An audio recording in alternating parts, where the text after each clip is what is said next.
Two people start saving on the same day. Sarah commits to 10% of every paycheck. Ambitious, disciplined, exactly what every finance guru tells you to do. Tom commits to 1%, just 1%, almost embarrassingly small. 10 years later, Tom has more money saved than Sarah. That's not a math trick, and it's not because Tom got lucky. It's because of one specific thing that happened to Sarah around month 4. Something that happens to almost everyone who starts big. And by the end of this video, you'll understand exactly what it was, why it's basically guaranteed to happen, and the one move that lets you skip it entirely. Here's what nobody tells you about month 4. Sarah didn't dramatically cancel her savings plan. She didn't have a bad month and give up in frustration. What actually happened was quieter, and it's exactly why 10% plans fail so often. Her transfer amount, 10% of her paycheck, automatically kept happening. But somewhere in month 4, an unexpected expense showed up. Nothing dramatic. A $340 car repair. And for the first time, moving that much money out of her account on top of the repair felt like too much. So she paused it. Just this month, she told herself. I'll turn it back on next month. She never turned it back on. Not because she failed, because the goal itself had quietly become the kind of thing you pause when life gets slightly harder, instead of the kind of thing you don't even notice. Here's the part almost nobody explains correctly. This isn't about willpower. Sarah has plenty of willpower. She runs, she meal preps, she's disciplined in a dozen other areas of her life. What happened to her is something researchers have studied specifically, and it has a name. Large, demanding goals, the kind that require sustained daily discipline, put a measurable strain on something psychologists call self-control, and it behaves exactly like a finite resource. The American Psychological Association describes it this way. Exert self-control in one area of your life, and you have less available for everything else. A 10% savings goal isn't just a number, it's a daily decision, repeated constantly, competing with every other decision that also requires willpower that day. There's a classic finding in organizational psychology from a researcher named Carl Weick that explains why big goals specifically backfire. When a problem feels too large, it triggers a level of stress that actually makes performance worse, not better. Weick's insight was that you can't solve a giant problem by throwing giant effort at it because the size itself creates the kind of pressure that shuts people down.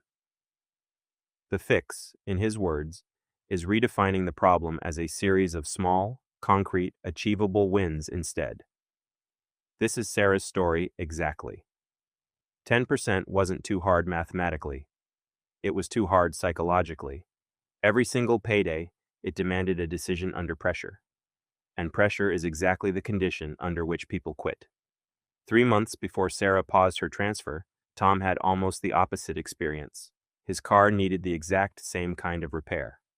A surprise expense, a few $100s, timing that couldn't have been worse. He didn't even think about pausing his 1% transfer. It genuinely didn't occur to him because 1% of his paycheck was small enough that removing it from the equation wouldn't have solved anything anyway. The repair got paid for. The 1% kept moving. Nothing dramatic happened, which is exactly the point. Before either of them started, there was a moment neither of them talks about, the moment of actually deciding how much to save. Sarah spent almost 3 weeks going back and forth. 10%? 15%? Maybe she should calculate her exact expenses first and figure out the right number. This kind of paralysis has a name too. Psychologists call it the paradox of choice, or overchoice. When a decision feels big and consequential, the brain doesn't rise to the challenge, it stalls. The more that's riding on getting it right, the longer people take to decide anything at all, and the easier it becomes to decide nothing. Tom didn't have this problem, because 1% doesn't feel like a decision worth agonizing over. It's almost too small to get wrong. He set it up in about 4 minutes and never revisited whether it was the right number, because there was nothing high stakes enough about it to reconsider. This is the first hidden cost of aiming big. The goal itself delays you before you've even started. Here's where this stops being a story about two people and becomes something backed by one of the most well-documented experiments in behavioral economics. Economists Richard Thaler and Shlomo Benartzi ran a program with employees at a manufacturing company, offering them a choice. Commit now to raising their savings rate significantly, or join a program that started small and automatically increased their savings rate a little each time they got a raise. The results, tracked over more than 3 years, are almost unbelievable. The employees who started small and let the program automatically increase their rate went from saving 3.5% of their paycheck to saving 13.6%, nearly quadrupling their savings rate, with the vast majority still participating years later. Meanwhile, the employees who tried to jump straight to a higher savings rate on their own barely moved the needle, going from 4.4% to just 8.8%. Read that again. The people who started small ended up saving nearly 14% of their income. The people who tried to go big from the start ended up under 9%. Same employees, same company, same paychecks. The only difference was how the goal was introduced to their brain. If that study isn't convincing enough on its own, here's the mirror image of it. What happens when a company tries to force a big number on people from day one? Researchers studied a retirement plan where new employees were automatically enrolled at a 12% savings rate. Aggressive, by any standard. The finding? Only about a quarter of employees were still in the plan, at that rate, 12 months after being hired. 3 out of every 4 had opted out. Compare that to plans with lower default savings rates, where roughly half of employees stick around after a year, twice the retention. The researchers' own conclusion was blunt. Aggressive, high default savings rates don't work as a strategy because people opt out of them at dramatically higher rates than modest ones. This is the data-backed version of what happened to Sarah. It's not an isolated story. It's a predictable, measurable pattern. Around month 8, Sarah saw a post from a friend, a screenshot of a savings app showing a huge round number, some celebratory caption about finally getting serious about money. She felt behind. She felt like everyone else had figured out something she hadn't. What she didn't know, that same friend had started and abandoned 4 different aggressive savings plans that same year. The screenshot was real. So was the abandonment 2 weeks later. Nobody posts the moment they quietly turn off the transfer. Here's the part of this story that explains why Tom's approach didn't just avoid failure. It actively built momentum, while Sarah's approach quietly drained it.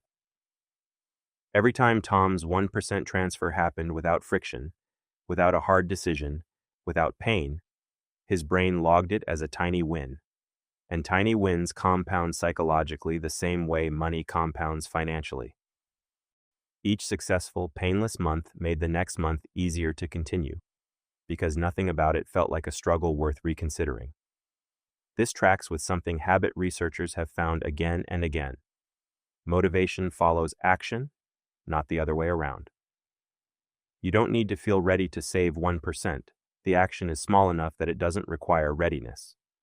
And each time it succeeds without drama, it becomes a little more automatic, a little more just what happens, instead of something I'm doing. Sarah's 10%, by contrast, never got the chance to become automatic. It stayed effortful for 4 straight months. A decision, every single payday, that required willpower she didn't always have available. There's no such thing as a habit that requires constant conscious effort. Eventually, conscious effort loses. Here's the part where Tom's story could have gone wrong, and almost did. If Tom had simply saved 1% forever, this wouldn't be a very impressive story.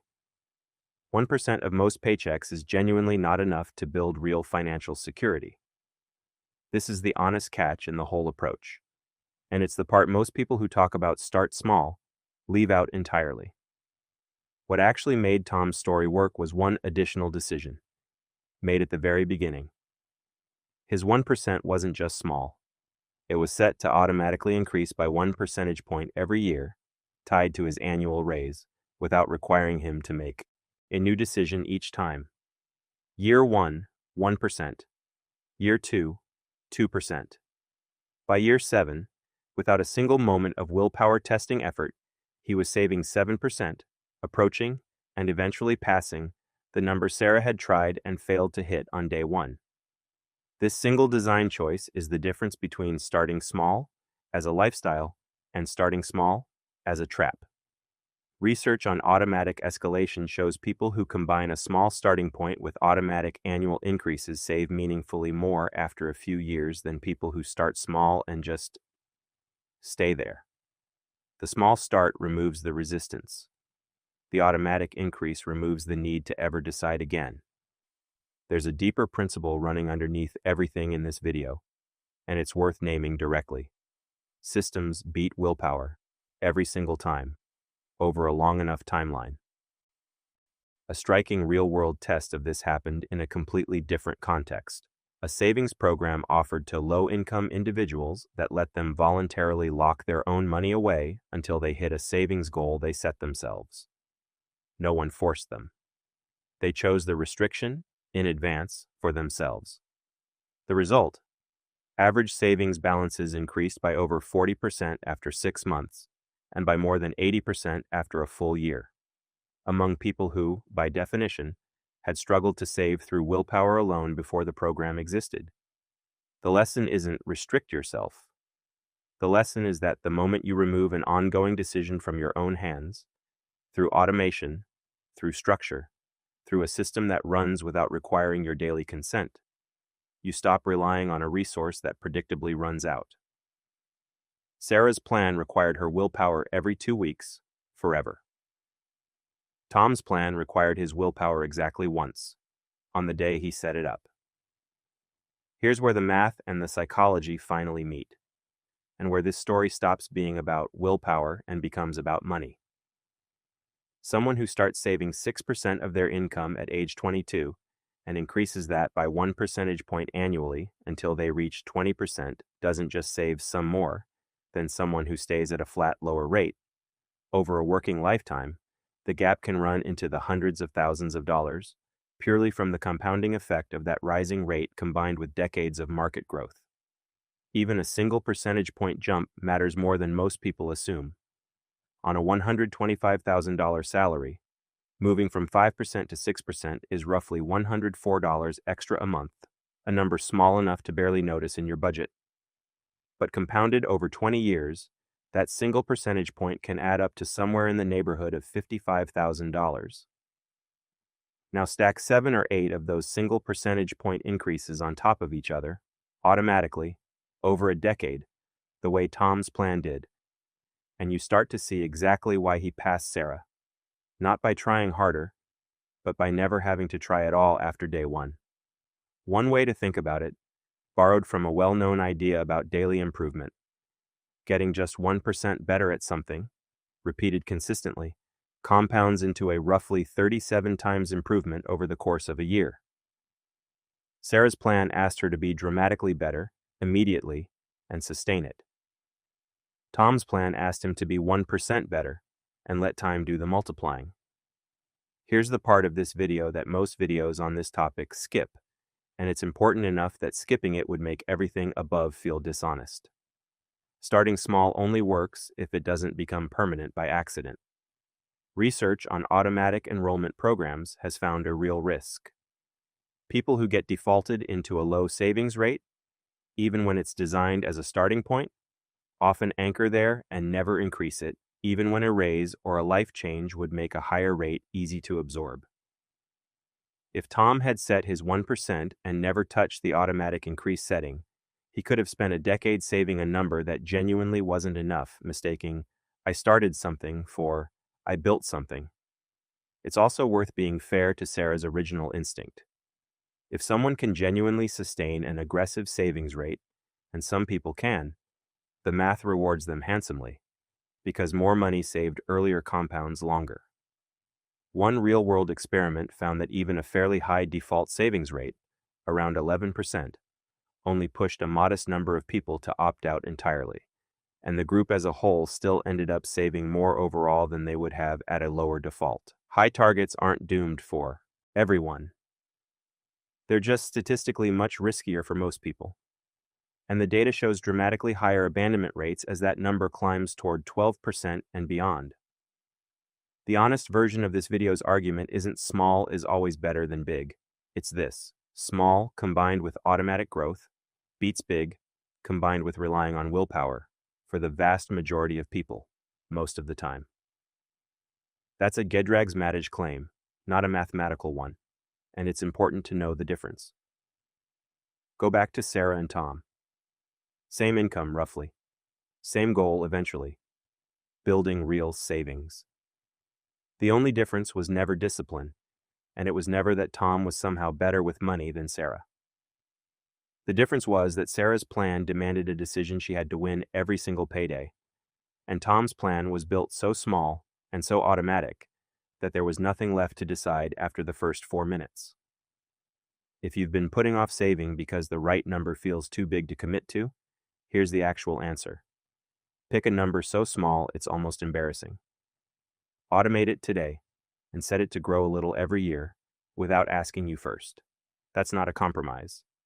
Based on everything you just watched, it's the version that actually works. If this changed how you think about your own savings rate, subscribe. I break down exactly this kind of financial psychology every week.